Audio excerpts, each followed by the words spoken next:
ఒకేలా charitable trust ద్వారా మా నాన్నగారి ట్రస్ట్తో ఆ ట్రస్ట్ ద్వారా మెగా రక్తదాన శిబిరాన్ని ఈఎస్ఐ ఫంక్షన్ హాల్లో ఏర్పాటు చేయడం జరిగింది. దీనికి కారణం డాక్టర్ అరవింద్ గారు 2 రోజుల కింద ఫోన్ చేసి సార్ మొత్తం రక్తం కూడా సార్ రక్తం లేదు 15 మాత్రమే ఉంది. ఎందుకంటే ప్రభుత్వ ఆసుపత్రికి వచ్చిన వాళ్ళు చాలా పేదవాళ్ళు, వాళ్ళు వాళ్ళ ఆరోగ్యం చూపించుకోవడం కోసం, రోగాలు చూపించుకోవడం కోసం అని డాక్టర్లు కూడా డాక్టర్ ట్రీట్మెంట్ ఇవ్వాలనేంత పేదవాళ్ళు వాళ్ళ రక్తం కొనుక్కొని ట్రీట్మెంట్ చేసే పరిస్థితి కాబట్టి వాళ్ళు దృష్టి పెట్టుకొని ఈరోజు ఈ క్యాంపు సరే అనుకుని తొందరగా ఇవ్వడం జరిగింది. 10 రోజులకు ఇవ్వడం కానీ అరవింద్ గారు కానీ వాళ్ళ డాక్టర్ కానీ ఏదైతే సొసైటీ అందరికీ ప్రత్యేకంగా చెప్తాను, మీకు ఎప్పుడు అవసరం ఉన్నా ఒక వారం రోజులు ఇవ్వండి అని చేస్తారు. రక్తదానం ఏ దానం గొప్పది కాదు, ఎందుకంటే రక్తదానం మీరు ప్రాణం, మీరు ఇచ్చే రక్తం ఒక మనిషి ప్రాణం కాబట్టి దీనిగా ఏం గొప్పది కాదు. ఎవరైతే రక్తం కలిసి అందరికీ వేరు చెప్తున్నా, మీ అందరికీ ప్రతి ఒక్కరికి పేరు పేరున ట్రస్ట్ తరఫున, రెడ్ క్రాస్ తరఫున, ఈ ప్రభుత్వ హాస్పిటల్ తరఫున ప్రతి ఒక్కరికి కృతజ్ఞత తెలియజేస్తున్నా. కొక్కిరాల రఘుపతిరావు చారిటబుల్ ట్రస్ట్ ఆధ్వర్యంలో మెగా బ్లడ్ డొనేషన్ క్యాంప్ ఏర్పాటు చేయడం జరిగింది. అయితే మన మంచిర్యాల హాస్పిటల్లో ప్రతి నెల ఒక 1000 యూనిట్లు బ్లడ్ అవసరం అవుతుంది. ఇప్పుడు ప్రస్తుతం 18 యూనిట్లు మాత్రమే ఉంది. బ్లడ్ నిల్వలు చాలా తక్కువ ఉన్నాయని హాస్పిటల్ సూపరింటెండెంట్ డాక్టర్ అరవింద్ గారు అడగడం జరిగింది. అయితే దాన్ని దృష్టిలో పెట్టుకొని ఈరోజు మెగా బ్లడ్ డొనేషన్ క్యాంప్ ఏర్పాటు చేయడం జరిగింది. అయితే చాలా తక్కువ షార్ట్ నోటీస్ అయినా కూడా చాలామంది మన కాంగ్రెస్ కార్యకర్తలు, కాంగ్రెస్ ఎన్ఎస్సీ మహిళా కాంగ్రెస్ నుండి పెద్ద ఎత్తున వివిధ గ్రామాల నుండి మంచిర్యాల జిల్లా మొత్తం నుండి కూడా తరలి రావడం జరిగింది. ఈ ఒకరికి రక్తం ఇవ్వడం అని అంటే వాళ్ళకి ప్రాణదానం చేయడం, మన కాంగ్రెస్ కార్యకర్తలు ముందుండి ఈ కార్యక్రమానికి అంటే రావడం అనేది వాళ్ళందరినీ కూడా నేను అభినందనలు తెలియజేస్తున్నాను. చాలా సంతోషకరమైన విషయం ఇది. అలాగే ఎక్కడ ప్రజా సమస్యలు ఉన్నా కూడా అక్కడ కాంగ్రెస్ పార్టీ స్పందించి వాళ్ళ కోసం సేవ చేయడం అనేది జరుగుతుంది. ఇంతకుముందు కూడా 3 years బ్యాక్ కూడా ఒక మెగా బ్లడ్ డొనేషన్ క్యాంప్ అనేది ఏర్పాటు చేయడం జరిగింది. ఇది 2వ బ్లడ్ డొనేషన్ క్యాంప్. ఈ కార్యక్రమాన్ని విజయవంతం చేయడానికి సహకరిస్తున్న టెక్నీషియన్స్, రెడ్ క్రాస్ సొసైటీ వాళ్ళు, అలాగే డాక్టర్స్, ప్రతి ఒక్కరికి కూడా కృతజ్ఞతలు తెలియజేస్తున్నారు.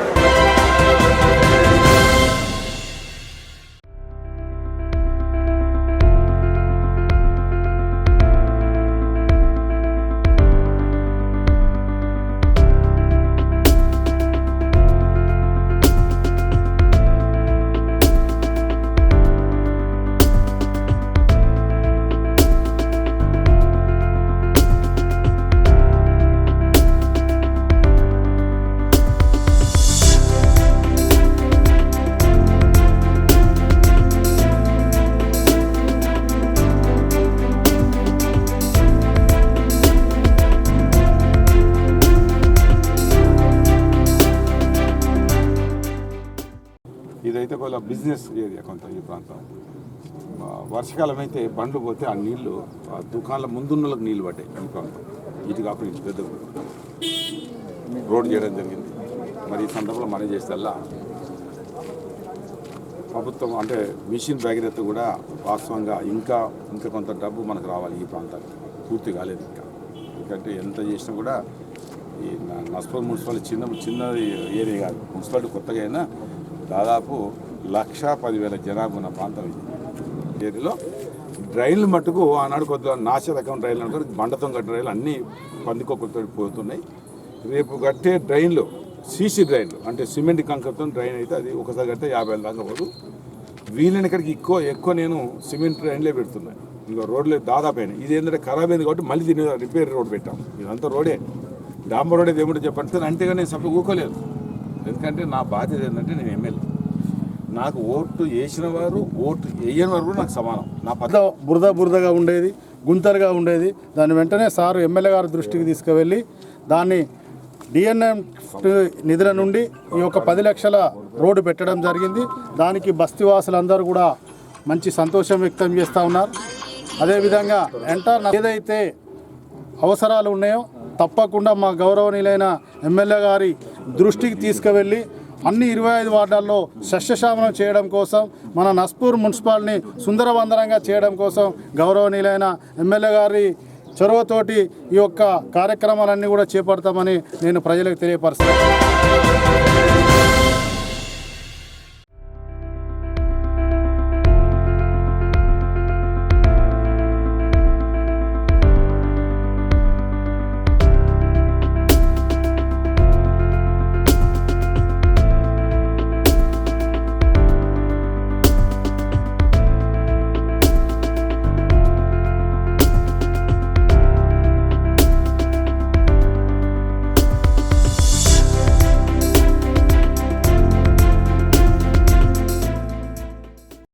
ఈరోజు ప్రముఖ సంఘ సంస్కర్త, బహుజన ఉద్యమ నాయకురాలు, మహిళా విద్య కోసం జీవితాంతం పోరాడిన మాతా సావిత్రిబాయి ఫూలే 170వ జయంతి మంచిర్యాలలోని దళిత బహుజన సామాజిక న్యాయ సంఘాల ఆధ్వర్యంలో బస్టాండ్ ఎదురుగా మేము తీసుకుంటున్నాము.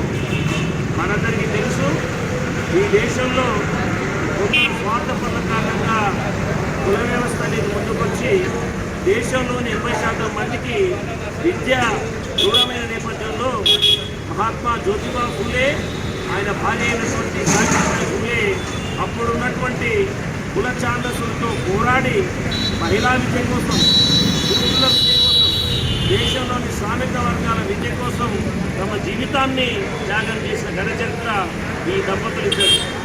ఈరోజు ఏ దుష్టశక్తులైతే కుల వ్యవస్థను గుర్తించలేవు, ఏ దుష్టశక్తులైతే ఆ రోజు సావిత్రిబాయి ఫూలే దళిత బిడ్డలకి, మహిళలకి విద్యను అందించడానికి స్కూల్కు పోతుంటే వీధుల్లో ఆమె చీర మీద పేడ చల్లిలేవు, ఆమెను అడుగడుగున అవమానించలేవు. ఆ దుష్టశక్తులు నేడు మరింత బలం సంతరించుకుని దేశంలోనూ రాష్ట్రాల్లోనూ అధికారంలోకి వచ్చేసి మనువాదాన్ని నిలబెట్టడానికి ప్రయత్నిస్తున్నాయి. వాటి దృశ్యలే కారణంగా ఈరోజు ఆ సావిత్రిబాయి ఫూలే, మహాత్మా ఫూలేల శిష్యులైనటువంటి అంబేద్కర్ అందించిన రాజ్యాంగం కూడా ప్రమాదంలో పడింది. మనందరం ఆమె అందించిన స్ఫూర్తితోటి ఆమె అడుగుజాడల్లో నడుస్తామని, దేశంలో బహుజనవాదాన్ని నిలుపుతామని, మనువాదాన్ని తుదిగంటగా నిర్మూలించడానికి ప్రతి క్షణం ప్రయత్నిస్తామని చెప్పేసి ప్రజలు కోరుతున్నాము. దేశంలో నిరాశ నివృత్తి ఉన్నటువంటి చదువు లేని సమయంలో ఆ తల్లి మరి ఎంతోమందికి విద్యాబోధన చేసి మనకు గురువులైనారు. మరి వారి యొక్క 190వ జన్మదిన వేడుకలు మరి మంచిర్యాల జిల్లాలోని ఫూలే అంబేద్కర్ ఆధ్వర్యంలో జరుపుకోవడం జరిగింది. మరి యొక్క కార్యక్రమాన్ని వచ్చినటువంటి మిత్రులందరికీ కూడా మరి విజ్ఞప్తి తెలియజేస్తూ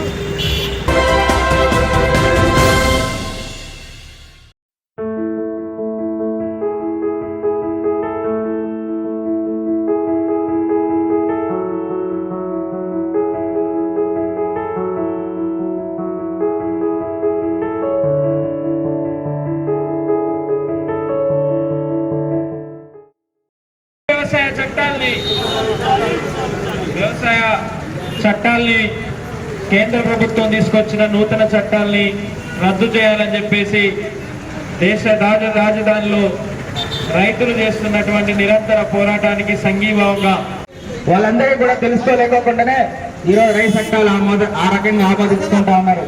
కరోనా నేపథ్యంలో అనేక రైతు చట్టాలు కూడా ఆమోదించుకున్నటువంటి పరిస్థితి మనం చూస్తా ఉన్నాం.